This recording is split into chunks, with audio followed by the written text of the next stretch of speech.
This finna be my last message. Don't come to my house for Christmas because I don't cook on Christmas. Period. My kids know you're about to go to your friend, your auntie, your cousins, whoever house you hang with for Christmas, because I ain't cooking. I'm going to cook on Christmas Eve, which is going to be lasagna, corn, salad, garlic bread.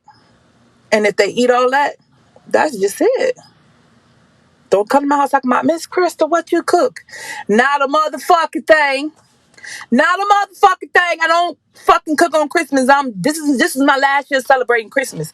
I'm like the fucking Grinch woman who stole fucking Christmas. I'm not celebrating fucking Christmas. Christmas is about when Christ was born.